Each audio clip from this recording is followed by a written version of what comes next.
Welcome back to the Brew Crew podcast, everyone. This is episode 151, and we're back on Skype. There he is, the old Matador. That's your new name, Matador. The old switcheroo. The old switcheroo. We were going to talk to the back of your head. Now we're talking to the front. They didn't know it was me. It was a complete surprise. That's true. No one knew. They couldn't tell. The bandana was a total illusion.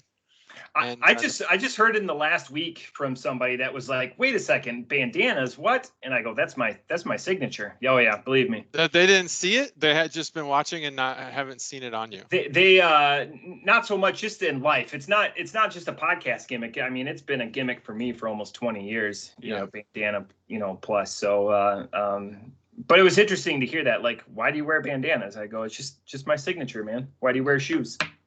Why do you wear shoes? That's their signature. People wear shoes as a call out to who they are. Yep. As a human being. I wondered when I first met you, but I realized quickly it's not gang related. I thought it was, and I was worried that I wasn't in the right gang. But when you invited me to hang out, I knew that I was in the right gang. Yeah. So yeah, I have had to think like what color not to wear, like in certain situations. Like I think when we went to the Cubs game for your Masters, I think I wore a white one. Mm-hmm, probably. I have pictures. I can verify. Yeah, and definitely not any affiliation. Maybe a green one, but a green one would have clashed with my. I don't know about green. Red attire, but yeah. I'm not sure what the Latin Kings colors are, but green might be risky. If I do want to go to Dodger Stadium, and if we were ever to go together, which I'm sure won't happen. Don't wear now blue that kind red. of attitude. Well, I'd love it for it to happen, but our schedules are just so crazy. Maybe when we're both older and our kids have, they're all in college and we have a lighter schedule, we could go to Dodger Stadium, get a Dodger dog, make fun of gross Cody Bellinger III or whatever. Worst food ever. You got to do it. Oh, have you had it? Have you been to Dodger Stadium? I just no one has ever gone. Boy, I really enjoyed the Dodger dog. Right. There's like a punchline. Yeah, there's some things you do though, just because. I know you don't, because you're a traditionalist. But when I go places, and there's a signature, like a bandana, gotta try it. Dodger dog, sure. If I wasn't from Chicago, I'd have to try the Chicago style pizza, or Italian beef. I mean, it's good. It's good to have staples like that. I don't know. I've just, I tried Skyline. I have. It took me a while. It did. A decade of living here. Yep. It took me until it was the only option. Ironically enough, to bring it full circle, hot dog talk. I had the one where the hot dogs were cut up into the bowl of chili. Into the what? The bowl of chili. So I had a bowl of chili, and then the Coney dogs. Yeah. Yeah, that's good stuff. Or cut it up into mac and cheese. I like that. That's good stuff. That's old school. That is old school. But yeah, that's that. I have some beer news. I don't know if you had anything you want to kick off with. You go first with your beer news. Huge news for us. Huge news for people of our ilk. What's your favorite drink that's not water? Or alcohol. Cranberry juice. But that's a good one. I did know that. I should have asked differently. What's your favorite pop? I'm probably still a Diet Mountain Dew guy or Squirt. Yep. Diet Squirt. Diet Mountain Dew, DMD as I call it, or as we all call it in this house. PepsiCo and Boston Beer Company have teamed up to create this was one of my pieces of news. Was it? Oh, I'm so excited about this. And great news, it's zero sugar. So it's not DMD. It's more like the Mountain Dew Zero that they had for a little while. I don't know if they still have it because it's trash. But this should be DMD, hard DMD, not hard Mountain Dew Zero Sugar.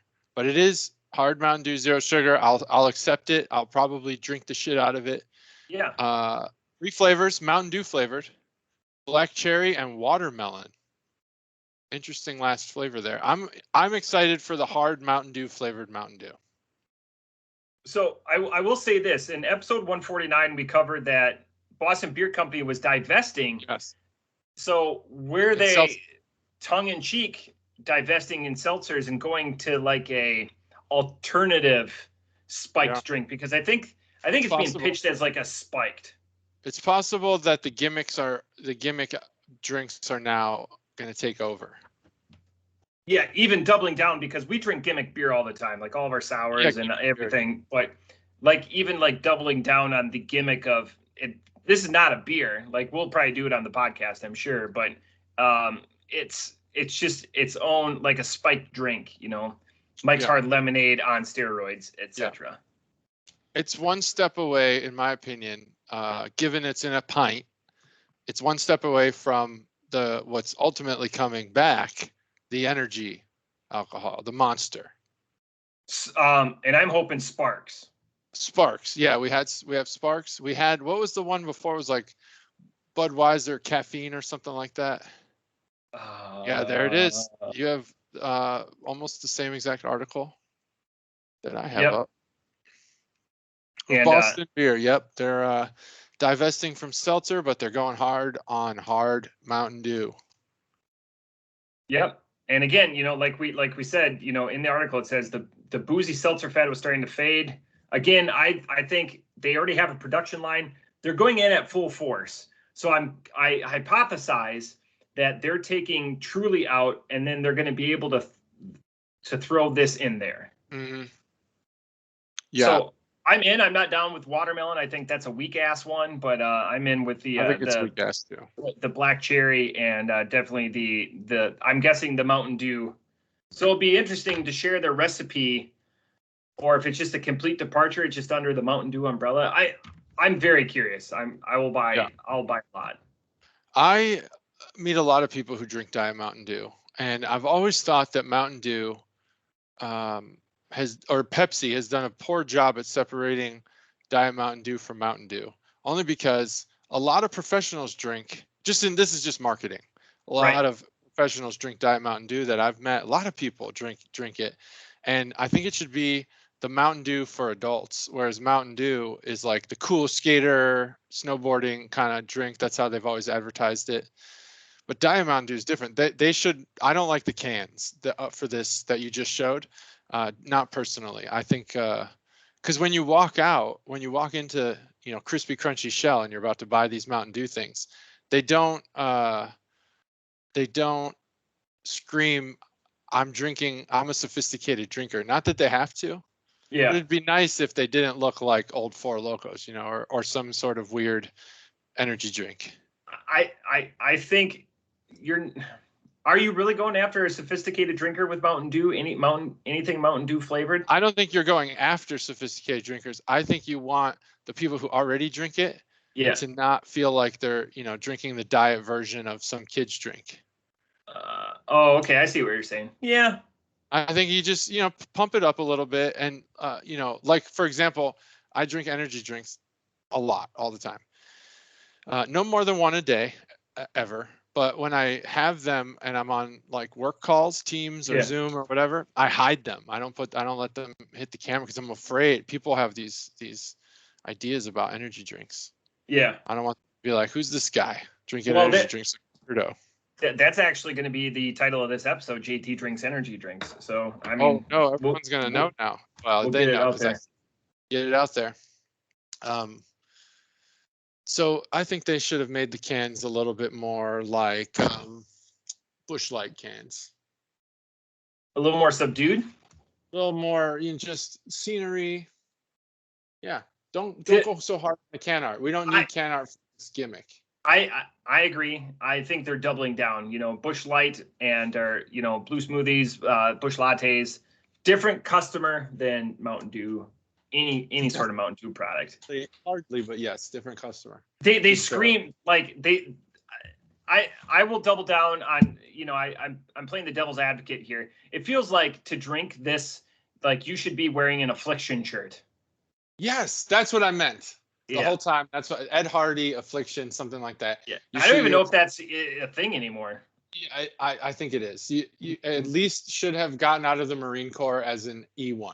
Yeah, and if you did, and you probably already wear Affliction, so there's no need to go to the store and buy more. And you have a tattoo, and you know what that tattoo is of. I don't even need to say it. You know it. Me? No. Everyone, them. Chuggalos know the type of tattoo. The Chuggalos know. There's a lot of cool tattoos, but if it rhymes with Farbed Pire, you know that you've got at least 7 Affliction shirts, and you're going to be drinking the shit out of this. But again, I hope with all that. Go ahead. I look forward to it. Yeah, I hope with all of that hair money that Brian Urlacher has received doing those billboards in Chicago, that he has gotten the Farbed Pire, whatever the word is that you said, tattoo covered up, because it was cool for that back then. Farbed Pire.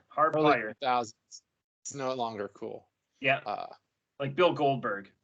Yeah. That's more of a tribe, but it's still in that, it's still in the hard Pire mindset. Now it's cool to have the Samoan squares. Gotta have Samoan squares. Even if you're not Samoan, fuck it, just get them.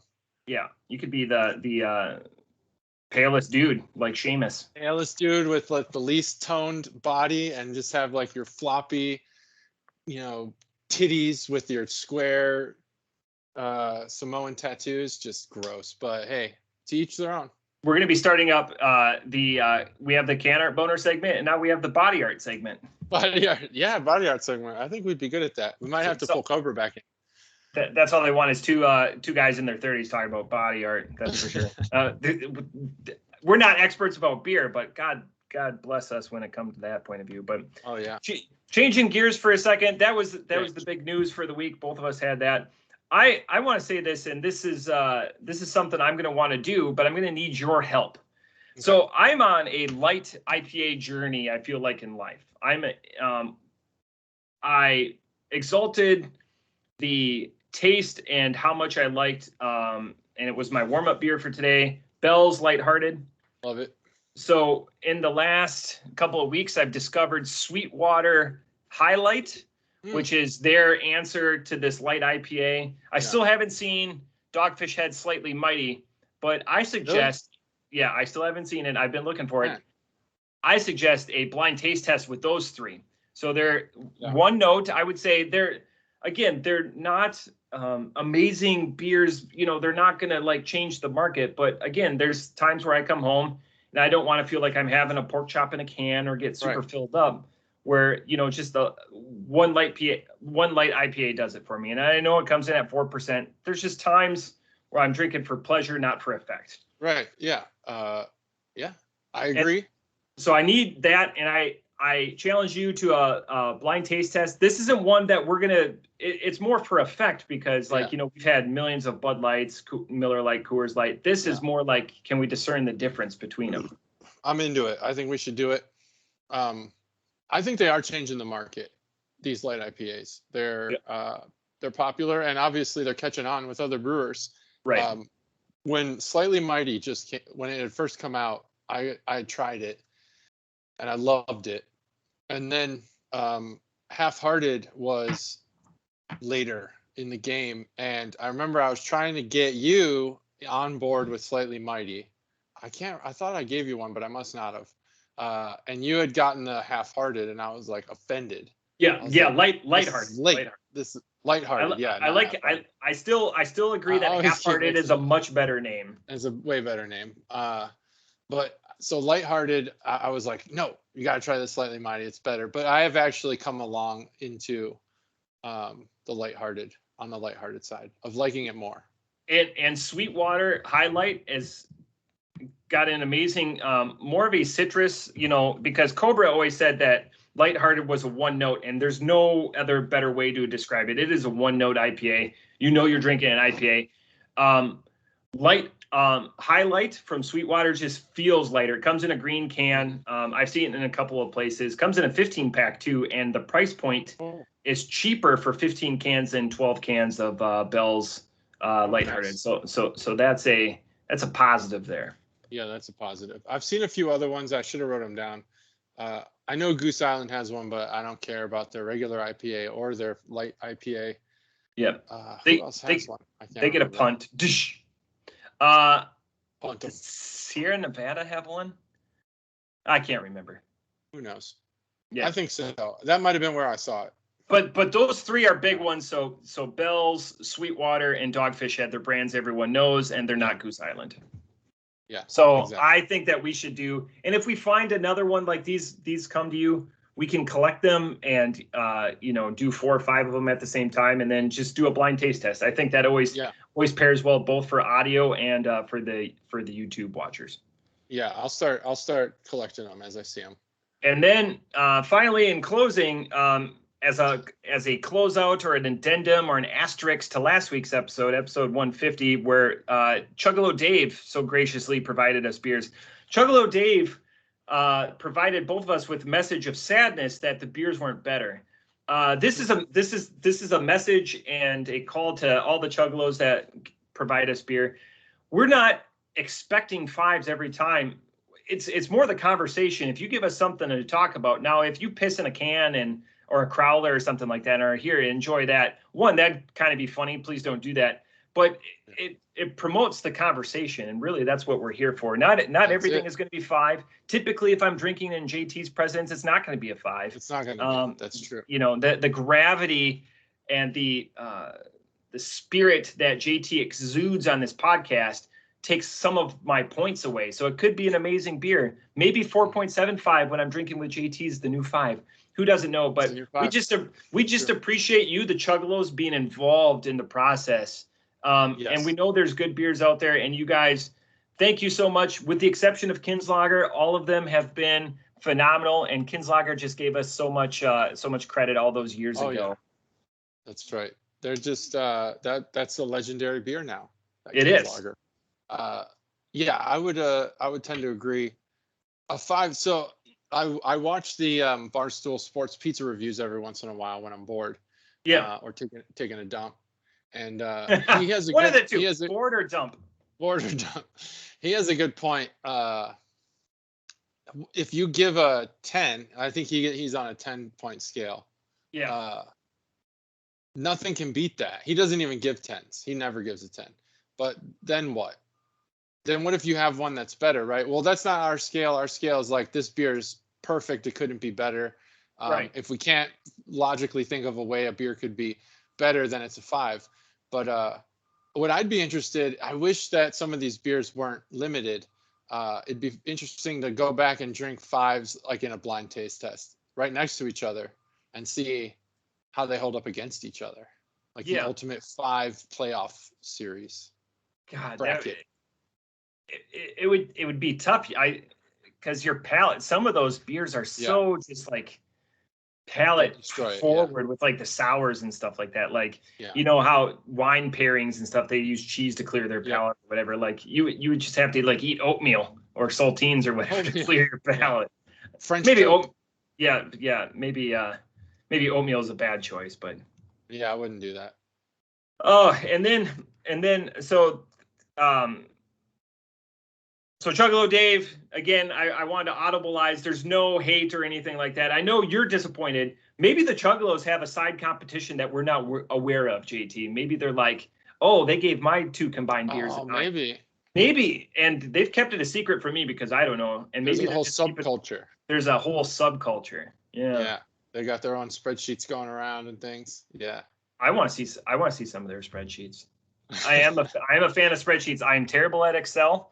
But I'm a fan of documenting all of that stuff. I do love a good spreadsheet. Obviously. Yeah. All right. I think we're on to the beer tasting. JT, do you want to go first or you want me to go first? Yeah, I'll go first. All right. I'll go first here. All right. In the meantime, while you drink your beer, because everyone, we're not drinking the same beer. This was a late audible. I'm gonna have a Blapple. While JT I had one last week. I forgot to call that out. I had at the beginning last week. Delicious beer. Just love it. That's what the T and JT stands for. John Trendsetter. That's right. That's my name, actually. That's my given name. So the first beer I have is Penrose Brewing Goofy Boots Juicy Midwest IPA. So the reason I picked this up, it didn't call Midwest out to me IPA. Yes, it did. Exactly. That's why I picked this out. It didn't call out to me with the can art or anything. But when I go to Chicago, which seems rarer as the pandemic goes on, I go to Binny's, and I do look at every single local beer. So I don't look at all the beers. That's just too much. But the local ones, I look at all of them. This was a Midwest IPA. I was like, holy shit, I've never seen that before. Never even heard of it. And not to mention, it did win a gold in 2020 and a bronze in 2019 at some contest. I can't really read it because it's too dark. Some beer festival. So there it is. It's won some awards in 2020. I mean, can you really say your awards are awards? Because half the brewers were struggling just to make beer. But no hit on them. Maybe this is a great beer. This is Goofy Boots by Penrose. I'm going to crack it, then talk a little bit about them. 3, 2, 1. There it is. All right, so Penrose, they have a video on their website. I'm going to do the website for this one. Their website review. It's not great. Where are they out of? It doesn't even say. But they're the best part of their website is the team page. I love that. I'm going to send that to you because I still don't have. Here's the thing. I forget to allow my computer permissions. Penrose is out of Geneva, Illinois. Geneva, yeah, to share my screen. And then in order to do it mid-call, I have to restart Skype, and that would fuck everything up. So I'm not going to do that. But their team page is awesome. I love the pictures on their team page. I'm pretty sure all of them are wearing blue contacts, except for maybe the guy on the right. Yep, you're over 21. There it is. And yeah, Geneva, Illinois. I believe that's in Southern Illinois. Yeah. Did you hit you're over 21 yet? Yeah, play this video. I'm sharing. Yeah, did you tell the screen? Okay, there we go. It's just slow to update, I think. Yeah, team, then scroll down, meet Penrose. So anyway, they are a small brewer. They only do small batch stuff. Look at those. Look at all the eyes in this picture. They're all bright, vibrant eyes. Love it. Great team. Wow. A great looking team. I really like the guy on the bottom right. That guy he's got a look. He's the senior guy. He's older than all these people. He's probably the master brewer, I'm guessing. Let's see. The brewmaster, not the master brewer. Yeah. This website is very robust. It's the only word I can use. Doug, D-U-G. That's a throwback name. Oh, Doug, yeah, D-U-G. They have links. They got about beer, news, events, shop, taproom tours, private events, contacts, and within those links, there's multiple links. This is a very thorough website.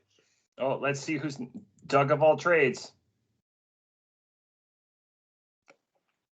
Tom Corder. Oh, he's the brewmaster. Yeah. Co-founder. What was Doug's job? Doug is just a Doug of all trades. Oh, Doug of all trades. That's what it was. All right. This is with Ginger, so you already know God hates him. Yeah, they got a lot. Katie's back. There's not a lot about Katie. Just she's back. Katie's back. Everyone was waiting. I knew when I bought this beer, everyone at Binny's was talking about Katie. They're like, "When's Katie coming back?" This is Ben. Great. I bet you they write their own bios. Sorry, Stacey. People don't like Malort, I thought. She just happens to. She's even wearing a Malort shirt to be ironic, like in the Metallica font. Mm-hmm. Yeah. And then there's Doug. Oh, Doug. Lost there. So let's check it out. Oh, we don't want to get copyrighted. Oh, we will. If you click that, it takes you to the Hangover. Mm-hmm. All right. So this looks like a pretty well set up brewery. I'm not gonna lie. I thought it was gonna be like a small kind of podunk operation, similar to Whiskey Hill. If you remember Whiskey Hill. Never heard of them. Yeah. They were like out of a factory, and it was like a few chairs inside of a warehouse or factory that it was kind of a weird setting. I liked it, but you didn't. But this is like a big time. They got a big time feel for such a small brewer.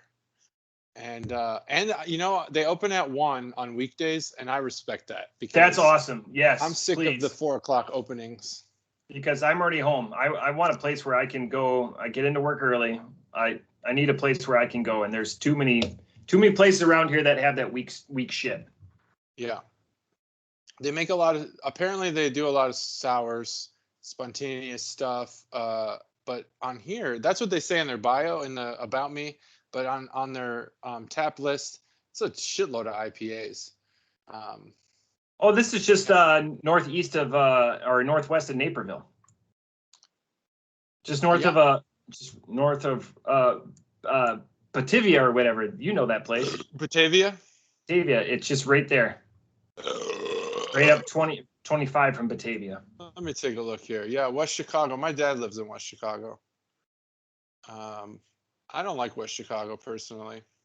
Oh, you mean Trendsetter Senior? Trendsetter Senior, yeah. J Trendsetter Senior.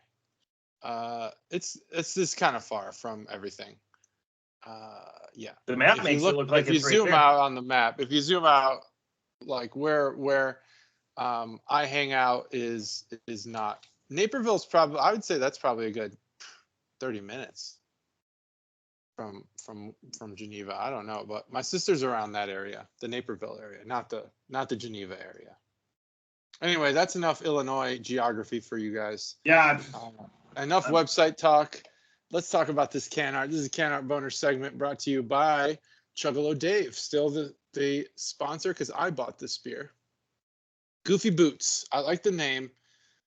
The can art has a nice Frank Lloyd Wright feel to it. A little bit of stained glass kind of looking triangles. Interesting. On here. Frank Lloyd Wright. From what era of Frank Lloyd Wright? Didn't he do a bunch of stained glass stuff? I thought a lot of. Spoiler alert, he did. I was only asking hypothetical or whatever that other version of questions are. What is it? Hypothetical. You ask, but you don't. Hypothetical. Yeah. Rhetorical is, I think. Rhetorical, hypothetical, whatever. Yeah. I was only asking because I already knew. The Frank Lloyd Wright Museum is in Illinois, by the way. And there's a Frank Lloyd Wright house in my former hometown of LaGrange, Illinois. So they won some awards for this. I wonder how these awards are judged. That's not a spoiler on the beer. I just wonder in general. This is a 7% alcohol. The can's black. It's got the triangles, and the Penrose logo is pretty nice. I kind of like that. It has a rose feel to it, but also kind of like a shield or a family crest type kind of feel to it. Is a Penrose a thing? Are you familiar with the term? Yep. What is it? Geometrical organization of like. That's what it is for real? Yeah, shapes. Yeah. All right, so it's a geometrical organization of shapes, which is very prevalent on this can. I wish I knew that going in. Yeah, I think overall. Yeah, it's actually named after a mathematician. Yeah, Roger that's a name Penrose. that I've heard before. I've heard that name before. Overall, decent can art, but nothing that's going to scream at you. The only reason I picked this up wasn't because of the can art, was because of the Juicy Midwest IPA. We've been talking about having a beer based on the locality of our podcast, and this is getting closer because we are in the Midwest. And for those who don't know, I have to say this, and I feel like it's obvious, but you'd be surprised how many people don't know it. The Midwest was coined by the British. And because the whole country is the West, and the Midwest is in the middle of it. So that now that we've gotten that out of the way. Interesting. That's why we're the Midwest. We're almost in the Appalachians, but we're not. I still don't get a Midwest feel from Ohio. It's just, that's a much longer, it's just a feel. Yeah, thing. Long conversation. Yeah. I don't know. I kind of get some of the personalities here, but there's a lot of people who for one reason or another are trying to be Southern. That's fine. Yeah, we're really close because Cincinnati is like Southern, and like you said, it is. But in the city, it's like normal. It's like normal people. Yeah, but it's like, so you go south of Dayton, but north of Cincinnati, people have a Southern accent. You go north of Dayton, And people have a Southern accent. You go to Dayton and the surrounding suburbs, no Southern accent. I don't get it. I think it's all fake. That's my opinion. People just have a Southern accent when they think that they're country. But, living near a farm doesn't make you country. Just go to the South if you want to be Southern. Yeah. That's all I have to say about that. That's the Count Barner segment brought to you by Chug-a-Low Dave. This beer, it's actually pretty good.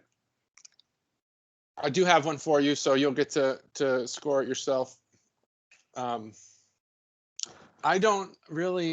can't taste what separates this apart from other like juicy IPAs. What's Midwest about this? I don't know. See if there's anything written on the can here. Nope, there's not. So there's a sweetness in here. I'm not sure what it is. It's impossible to pinpoint. And I'm sure someone will say that's not true, but I disagree. Okay, so it says it has flavors. I did find it. Flavors of dried mango, candied lime, and dank citrus. I could see the lime, but not the mango. Do you associate limes with the Midwest again? Like, right, that doesn't make any sense. No. Mangoes either. Like it's all wrong as far as being Midwest. This has to have remnants of motor oil in it. Yep. The smell of public works water main break. And these are all Midwestern things in my opinion. A run of NBA championships. Which Milwaukee might be on as well, so don't think that's not just representative of the entire Midwest. It is. I'm trying to include everyone here, and it also has to have not fruits found in Florida. So that's probably the good. Well, you could find them in Florida if you can also find them in Illinois, right, or Wisconsin or wherever. Cranberries, right? You said there's a lot of cranberry. Fields or whatever, bogs. Wisconsin is the #1 producer of cranberries in the United States. So if you want a Midwest drink, maybe try cranberries and Italian beef IPA. That would be the West. I'm down. Salivating just thinking about it. Don't get the skyline. Actually, cranberries on an Italian beef sandwich might be pretty artisan. That might be something that artisan, just dropping all the knowledge. These chef terms. That might be something. It's too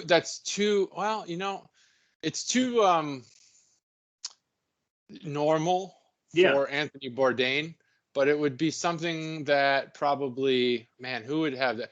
That's something that maybe Chef Gordon Ramsay would have, because an Italian beef sandwich is way too novice for Gordon Ramsay. But if he's got his own take on one, I guarantee you there's like cranberries on it. Some kind of fruit, some kind of jelly or something. What do you think? Jelly doesn't go with a lot of sandwiches. I could take the Monte Cristo. Jelly goes with a lot of stuff. Monte Cristo, lamb sandwich. No, I'm saying in the sandwich realm. You can make a lamb sandwich. But no, I'm saying jelly. Yeah, mint jelly on lamb. That's like a common pairing. No, I understand that, but like jelly on a sandwich is like, What about the peanut butter burger with the jalapeno jelly? That's awesome, man. So good. Traditional when it comes to my jellies, I just avoid them. Okay. You're not a condiment person, and I get that. I am a condiment person. I have a cupboard. What condiments do you even like? My hot sauces. Hot sauce. Okay, fine. I have a cupboard in my kitchen that is my hot sauces, a empty knife block, and a rice cooker. And I just spent nearly $100 just on hot sauces. Wow, that is just such a great assortment of condiments. Yep. Empty knife block, rice cooker, and hot sauces. I love hot sauces. Our knives are stored in a knife sharpener in one of the new cupboards. But if I were to If I were to find you a comprehensive list of condiments, of things considered condiments, you would likely not like most of them. Mustard. I mean, I probably have 4 or 5. I'm the only mustard eater in the house. I probably have 4 or 5 mustards. I do like mustard. In the fridge, horseradish, mayo. Those are condiments. You like mayo? Wow, that's the one I don't like. Yeah. Oh yeah, no. And I'm not an either or. I will do Hellman's or Miracle Whip. It's not. I like Miracle Whip. There's a huge division there for people. Yeah. Soy sauce. Man, the only one I don't like is ketchup. That's because I'm over 18. You don't like jelly either. Yeah, jelly. No. It can be a condiment. I know it's not traditionally. Yeah. Ketchup, jelly. What else don't you like? I don't know. We'll figure it out. I'll eat it. I don't avoid it. It's it's all right. If Gordon Ramsay gave you a cranberry jelly Italian beef sandwich, you'd eat the shit out of that sandwich. I don't avoid it, but in the traditional like ketchup and jelly, both children's things. No one runs home and is like, you know what? I don't jelly that's typically in your house. Jelly that's typically in your house. What do you like these specialized mint and I'm perfectly fine with that. You're not gonna have mint jelly in your house. Yeah, but like if you're pulling out like a jar of Welch's from your fridge, how often are you placing that on whatever you eat? Well, I eat peanut butter and jelly like 3 or 4 times a week. Yeah, I can't remember the last time. I love peanut butter and jelly. I think it's great. That's what my daughters eat on the weekend. I love the peanut butter. Down with the peanut butter. The idea that there's like foods for kids and foods for adults other than like dinosaur chicken nuggets, which are chicken nuggets. You can, I just don't agree with that concept. I love chicken nuggets. Yeah, chicken nuggets are great. You know what I don't like is sugary barbecue sauce. I never understood people's obsession with Sweet Baby Ray's. I just don't get it. It is not very delicious. It's sticky and thick and gross.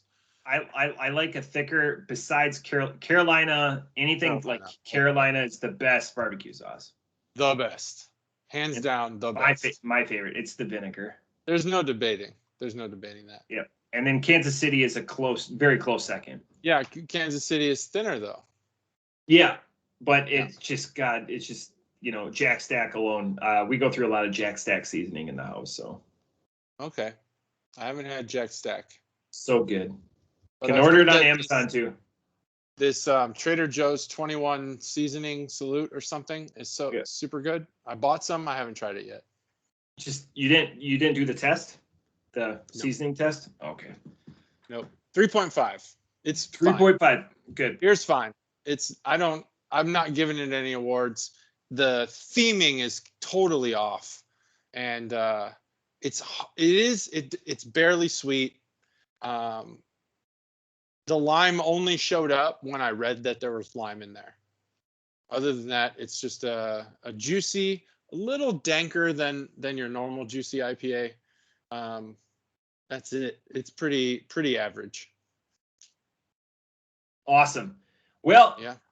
I as a segue, as a palate cleanser between our 2 beers, I have a little game. All right. Do you know that Blapples, according to the Urban Dictionary, doesn't just mean Busch Light apples? I didn't know that. So the number 1 reason, or the top definition, I'm not going to read because I don't want to mince words and there's some racial stuff involved. But it came from a Sean William Scott and John C. Reilly movie in 2008. So a comedy called The Promotion, a movie I'm not aware of, but I'm not going to repeat it. Never saw it. Number 2, Blapple. The act of inserting your penis into another man's penis hole. I thought that was called space docking.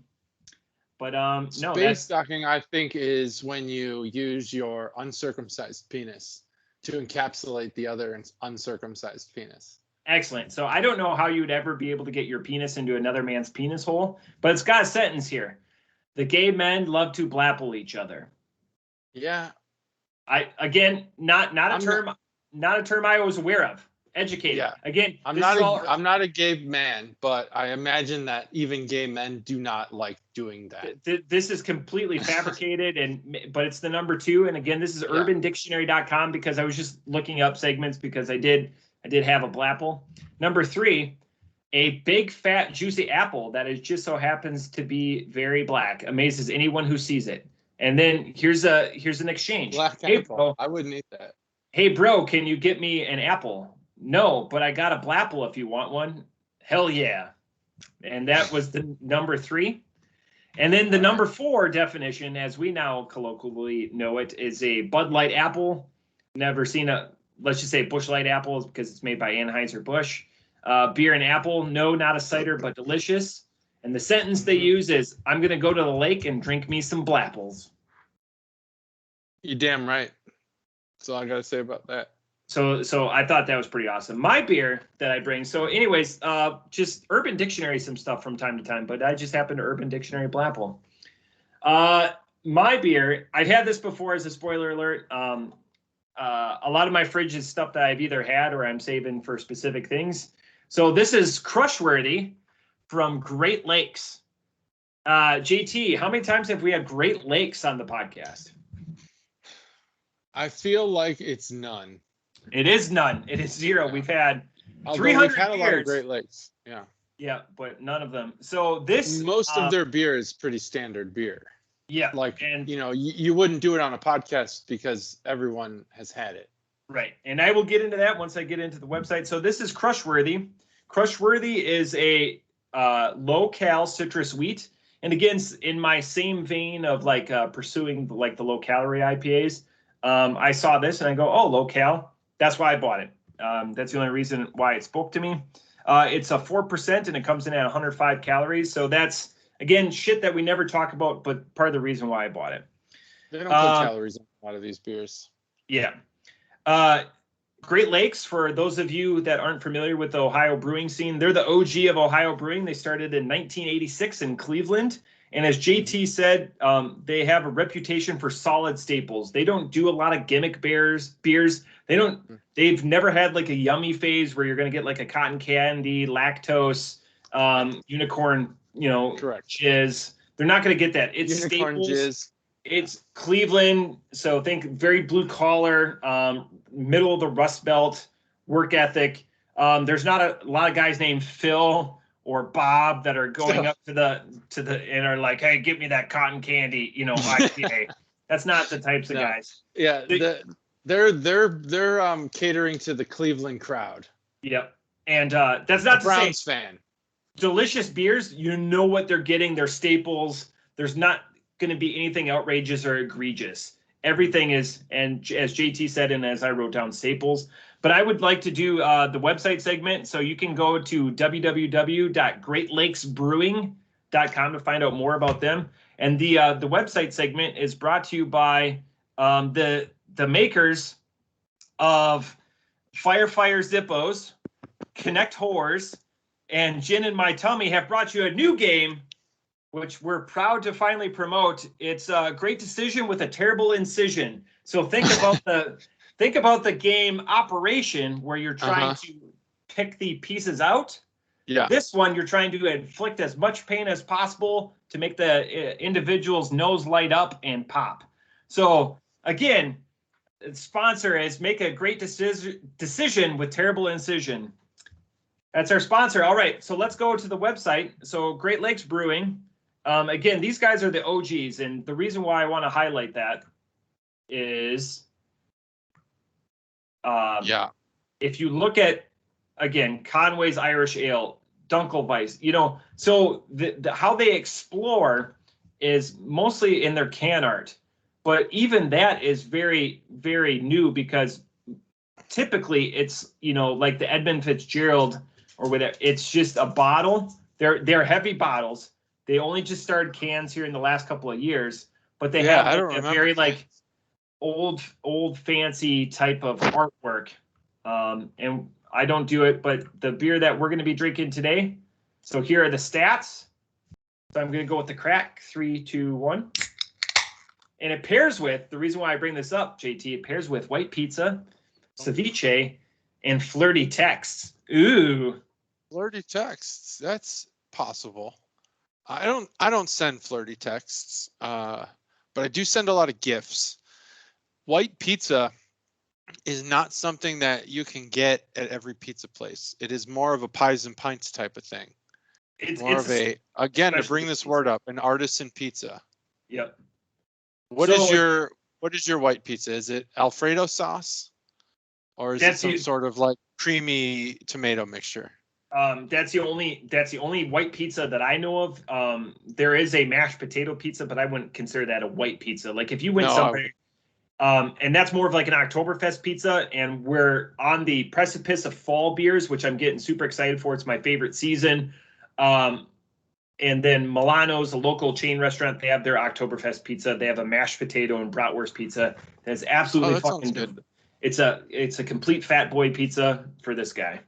You can get pierogi pizza year round in Pittsburgh. I love pierogies. You can get a pierogi pizza there year round. And the nice thing that the Yinzers do right is they do food right.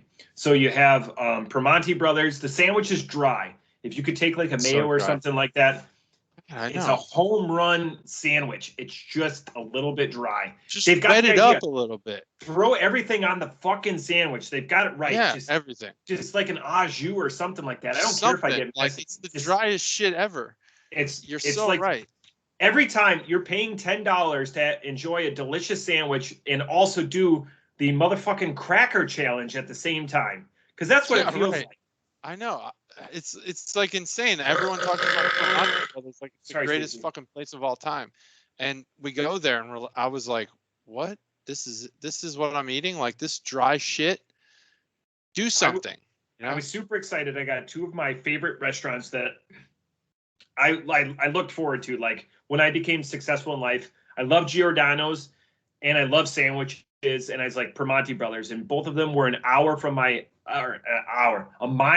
house. I was like, I'm living the dream. Giordano's has taken an hour plus to get me a pizza when I'm standing there after they said it would be ready. And Primanti Brothers, after the tornado of a couple of years ago, just never came back, which is super unfortunate. So I've had both of my dreams dashed. I think Giordano's has fixed their problems, but yes, you're right. They were taking way too long. Primanti Brothers, I went to the original. We went to Pittsburgh. Yeah, and the truck stop, right? What the fuck? It was so disappointing. We couldn't even fake it. You know how sometimes you're like, well, it's great because I'm here. Yeah. Nope. We were like, this isn't great. What a waste. So, and that, I want, we're going to detour here a little bit. I want to implore people. We've talked about this. We've done 151 episodes. This has come up on at least 30 episodes. If you say when we go to a brewery, they have great food and that's your kickoff, I've started educating people. That's a kiss of death for a brewery. That's the kiss of death. Talk about the beer if it's a brewery. Yeah. Then talk about the food. Yep. The food shouldn't bring you there. I agree. It's an amazing compliment. Pairs with good food, who cares, like ceviche and flirty text and stuff like that. But don't say, hey, we're going to ABC Brewing. They have amazing blank or amazing. No, that's bad. Amazing sausage. No, tell me about the beer and then hopefully the food follows. Yes. This is episode 31 where we've covered that. Let me give you an example. Yeah. Crooked Handle has great beer. They have a lot of releases weekly. Monthly probably, but you can find something new if you go there once a month. But their wings, probably the best wings I've had since moving out of Illinois, and probably including Illinois. 100%, yeah. Just so fucking good. Crooked Handle makes it, but the reason but what brought us there is the beer. We had no clue about the wings. It's not Crooked Handle wings and beer. It's Crooked Handle Brewing. They just happen to have dynamite and they don't hide behind the sauce. They put it off to the side. Oh yeah, they don't. It's the wing alone. It's not like sauced up. It's not Buffalo Wild Wings abominations. It's perfect. It's so good. And I've been there 3 times. Didn't even have the wings until the 3rd time. That's the sign of a good brewery. Right. I had the beer. I went for the beer. I left without having any food. Yeah. So full circle back to Crushworthy. Again, I told you why I bought it. We did the website. We brought up the new sponsor for this week. The Make a Terrible Decision with or a Great Decision with Terrible Incision, the new game from the makers of Connect Horror. This beer is delightful if you like citrus wheats or like Hefeweizens. I'm past that point in my life. Off the top rope, I gave it a 2.5. It's got the flavor there. It's got everything. Everything is just muted. It's like somebody took 6 ounces of beer and mixed it with 6 ounces of water. Mm-hmm. I'm making hand motions that my camera can't see. It's great. It's not a drain pour. It's just disappointing because, and again, calories equal flavor most of the time.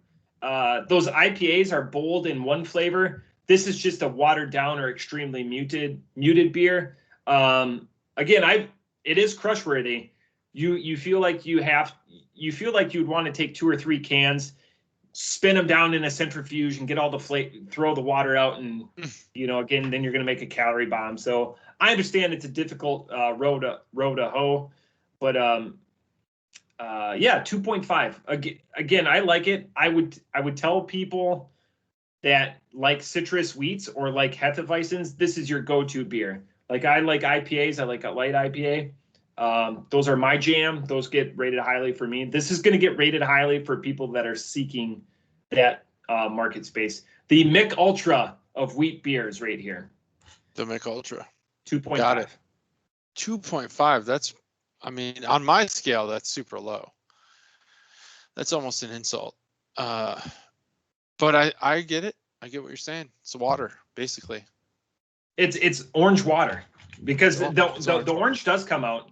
Oh, that's good. It says dreamy doses of real citrus. I mean, I wouldn't say it's dreamy doses. And you know my feeling about orange.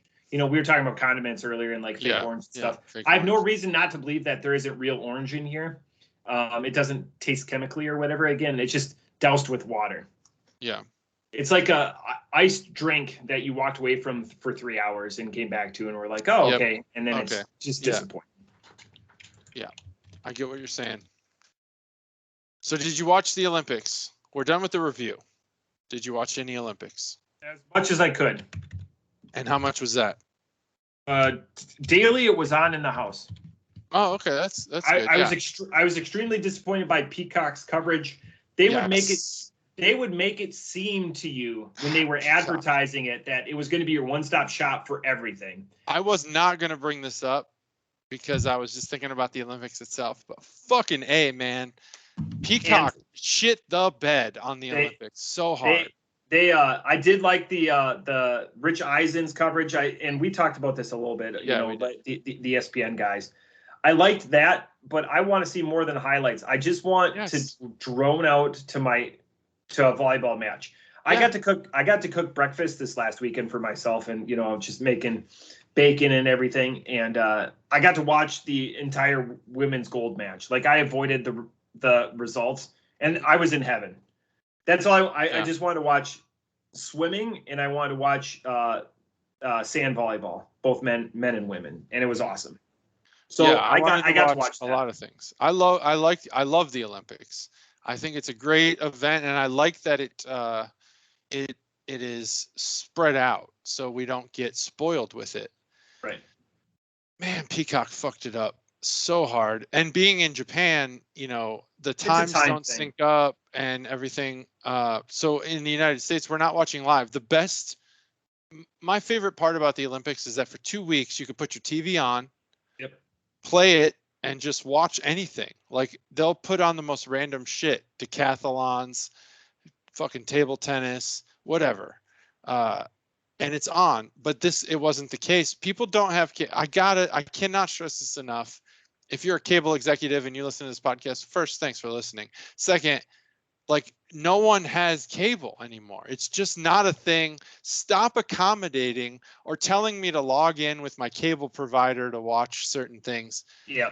The best option you could have had, and I don't know what fucking morons you're hiring, create a shuffle. Boom, hit shuffle, and all of the events that have already taken place, just play them Yeah. in a shuffle on my TV based on the US teams or competitors, and just let me watch shit all day long for 8 hours while I'm at work. Do you pay for Peacock? Yeah, I have Peacock. Yeah, so it had that for the Olympic stuff. It just and the time change or whatever. So like we got up early on Saturday and we were able to watch live matches. Yeah, but if you want to watch live stuff. Yeah. I want to watch what I thought was after the first 2 days. Yeah. I went and checked on Peacock and said, I want to stream whatever. Like, I didn't look at the results. I want to see how did the first, like the qualifying round of the skateboarding go. You couldn't even watch that until like halfway through the second week of the Olympics. Yeah. That's bullshit. By then, the whole event's over. There's already a gold medalist. It was unfortunate, and the Summer Olympics are far superior to the Winter Olympics. I know we're going to get another Olympiad here in 6 months. We're a Summer Olympic house because my wife and I played competitive volleyball for years. I swam. Like I have much more of an affiliation to the summer sports than I do the winter sports. Like it'll be on, but it's not enough of it was the conversation for a couple hours a night, like, how the teams were doing and everything like that. And it wasn't until the last day that the U.S. pulled the gold lead from China. I don't know if you saw that. They got it by one medal.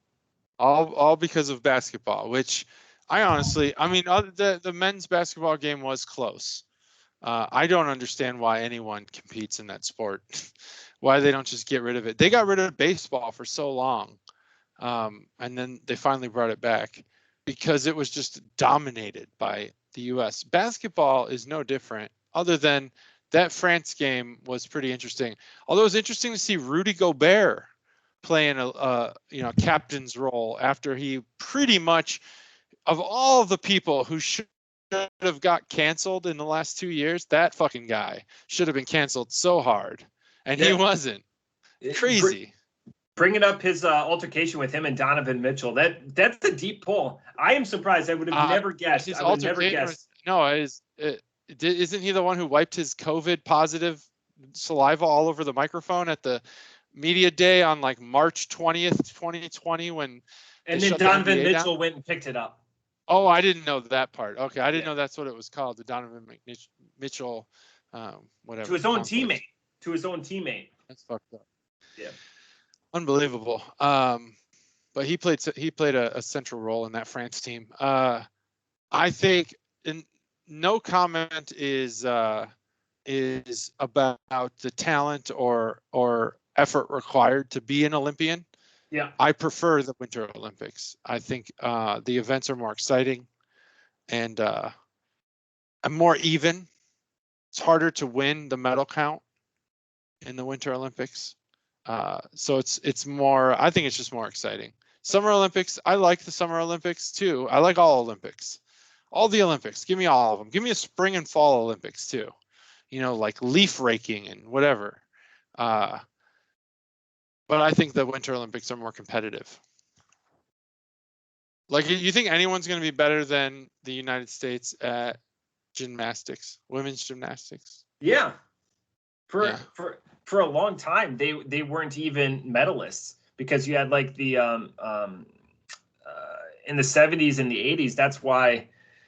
Oh, I should have been prepared for this more.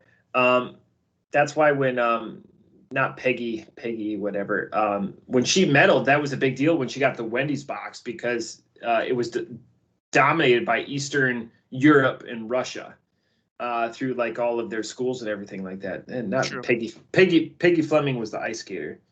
I know who you're talking about. I'm trying to think of Mary Lou Retton. Mary Lou Retton. There you go. Yeah. And then it wasn't until like the 90s and the Carolis came over that they set up like an image of their what they brought from Eastern Europe in the United States. So that's why you saw it like starting with like Shannon Miller in the early 90s and then 96 in Atlanta with like Carrie Strug. And Carrie Strug was a role player, but she gets it for the ankle and the Chris Kattan character on Saturday Night Live. And then the absolute dominance that happened out of that. but it wasn't that way in the 70s and the 80s. And men's U.S. gymnastics is horrendous compared to the world. Well, yeah, most of the women's sports are superior to the men's sports in the United States, I think. But I mean, if what happened to Simone Biles wouldn't have happened, it would have just been utter domination. Did you see the long distance Kenyan runner Hassan that fell down and still won her heat? Yeah, she did win the gold, but she won the gold in 3 different disciplines, 3 different lengths, which is awesome. But that's just, so in a 12-person race, she fell down, was 11th on the last lap on a 400-meter track, and still came back and won her heat. Her heat. She didn't need to, just placed in the top 2. She won, and then went on to win the distance.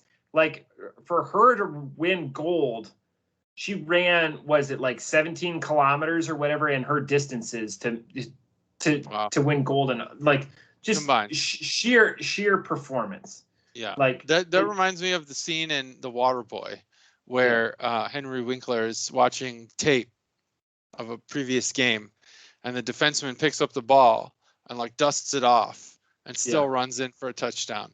That's like that's that.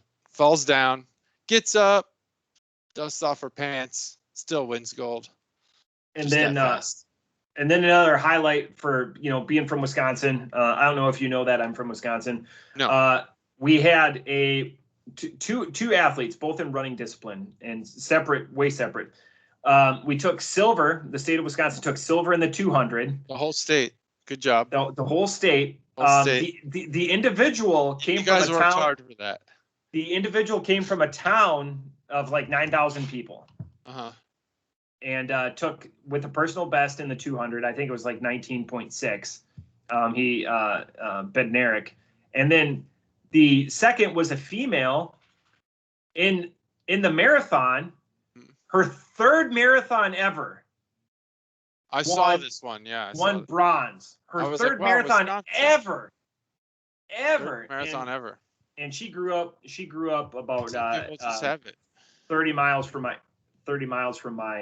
wife. But I want to hear stories like that. 3rd marathon ever. Didn't even really train at the distance. That's amazing. Took silver. I'll just run down my highlights. The shot put, amazing event. The guy who won it, don't even remember his name. I should, because I just watched it like, I don't know, a week ago. This guy broke his own record in Rio and then broke his own record on 5 of 6 throws this year. That's awesome. He broke his record on every one of 5 of his 6 throws this year were record-breaking throws. Crazy. The dude was launching this thing. It was awesome. That was one highlight. Yep. The women's volleyball, not the championship, but the game before that, I thought was phenomenal. Was that against the Qataris? That was against the Slovakians or some shit. Okay. No, Czechoslovakia maybe, or no, it was I don't remember. It was some former Soviet country. Gosh, what was it?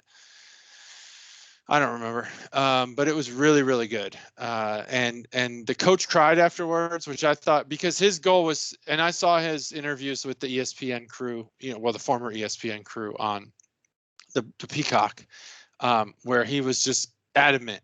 It's not about this or that or whatever. It's about winning gold for the women, not for my career, not for my history, not for blah, blah, blah, because he was a former volleyball player. But that not second place, but the game to get to the championship, phenomenal game. And then his interview afterwards was awesome.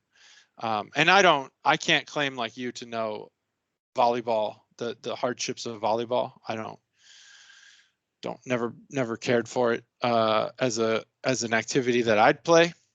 I've played volleyball, but I don't really love it. Understand it. Best summer sport. Sand volleyball. Very interesting. I didn't watch much of it. Oh, you're talking indoor, women's indoor. The women's indoor volleyball. So the coach that you're talking about is Karch Karai. Yeah. That guy. Who is a dominant. He's all over the men's sand history books. Yeah, Karch Karai. Yeah, they showed a lot of highlights of him. Didn't want to talk about himself. Thought that was respectable. And finally, I think this is a non-U.S.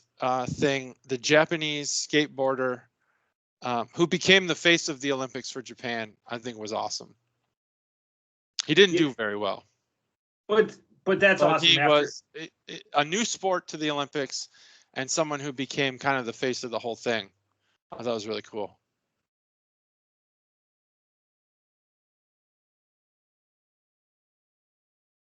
I think you muted yourself. But it was supposed to be Naomi Osaka. Yep. I was gonna sneeze. That's why. Yeah. I was like, oh man, is this a joke or what? So they had to come up with like a quick face, and the judo brother and sister did really well for a while too, and then like you said, the skateboarder. Yeah. From Japan. Yep, I thought that was cool.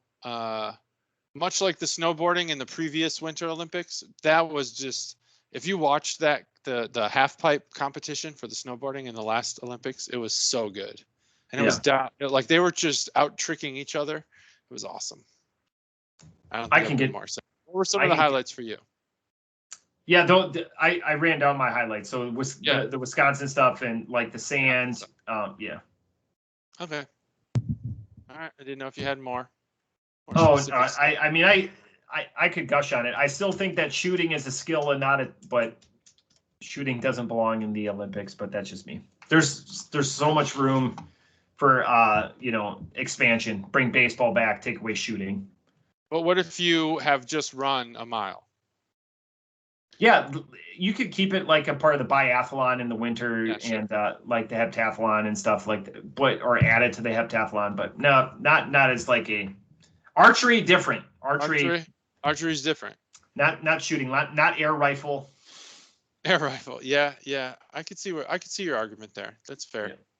Yeah. What about beer tasting? I think we should have a beer tasting. Olympics. Yeah, we should be in the Olympics. We should be competitors. I know it's funny to see different people talk about this throughout different work centers that I've been in, but every not fat, but like semi beer bellied man is like, I should be on a what's that fucking puck sweeping sport? In the Winter Olympics. Curling. Oh, wouldn't it be hilarious? Me and my bros were on a curling team. It's like the least original thought you've ever had. I love that you're talking about it, but it's so stupid for you to think that. I've curled and I've drank a lot of beer. It's a great league sport. Yeah. Oh, I bet it's awesome. I bet it's so much fun. I bet it's just so much fun. I would love to do it. And to be in a place do you sweat? No, because that's so great. But Dayton, supposedly, I haven't curled in Dayton. Dayton has a bonspiel. Yeah, I've heard. So I've heard. But bowling is great. I love bowling. We haven't bowled in a very long time, but I sweat. It just gets hot in there. There's all these old men breathing, and then it's just too hot in there. But I feel like curling, I'd be nice and comfortable. It is, and it's fantastic, and there's a lot of space to spread out. Where bowling, they pack you in there like fucking sardines. Oh hell yeah, they do. Because like with curling, you pay ahead of time, so you pay like $150 for your admit. And most places they'll give you a key to it, so you can go practice whenever you want to. Oh, that's cool. Become a member. Do that. I want to be a member. Like the what is it, 5 Seasons or something? Ice rinks. Yeah. In the Midwest, they do the same thing, I think. But I don't know because I don't skate. But that's all. That's what I wanted to talk about. I wanted to talk about the Olympics. I thought there was a lot of good stories out of it, even some we didn't cover. Like Nike's contract with Felix. I forget her first name, but she's Allison, long distance runner. Yeah, Allison Felix. Just great story there about how Nike tried to undercut her and she just fucked him over. It was awesome. And then she went and had a baby and then ran her personal best. Yeah, exactly. Won some more gold medals. So that's it. Yeah. One final thing. I didn't know Michael Phelps was still performing. He is, or still competing. He was in something. Yeah, he was in something. I think it might have been a team event. What was he in? I'll look it up. Let me see. Hold on. Just stall for a minute. Let's see. No, I at least not that I'm aware of. And as a big swimming, I was getting a haircut fan yesterday, and he was swimming. Like it was reruns. It was the I go to Sports Clips, you know, and they do like you know, NBC Sports or whatever. Let's see. I guess yeah. It says no, but whatever. Is Michael Phelps in the Olympics? I guess not. It says no, but he was definitely on the TV yesterday. Maybe I wasn't. He was. They had him as a commentator. Oh, okay. Maybe that's what it was. He commentated stuff because there was like with Dressel sat out one of the relays, and he was the best American freestyle swimmer, and they're like they couldn't figure out, and he was dumbfounded. The other disappointment was Katie Ledecky getting beat in some of her disciplines. Yeah, she did. But in the long distance stuff, she did well. Oh, yeah, I'm glad that they brought back the women's 1500. They started it. It should be there. You know, the kilometer and a half. It's a great race to watch because it's endurance. It tests a different. You know, if you're going to have the 50, yep. Have the 1500. Yeah, if you're going to have the 50, have the 1500. I agree. It's a long distance. That race takes a long time, and it's exhausting. Yeah, 8.5. But I've never done it. Never done it. Because I don't swim laps. That's it. We did it. We did it. We got 151 under the belt. I'm gonna at the conclusion of this, I'm gonna go have some 151. Oh, really? Yeah, you're gonna get fucked up. No. That's what we should have done for this episode. Instead of having a special 150 episode, have a special 151 episode. Yeah, dangerous. Yeah. This tastes great. It burns on the way down. That's right. All right, that's it. That's episode 151. Thanks for joining us. If you got opinions on the Olympics, put it on Facebook. We'll comment. We get to them. We're doing a better job. Yeah, we're doing good now, I think. Bye. Bye.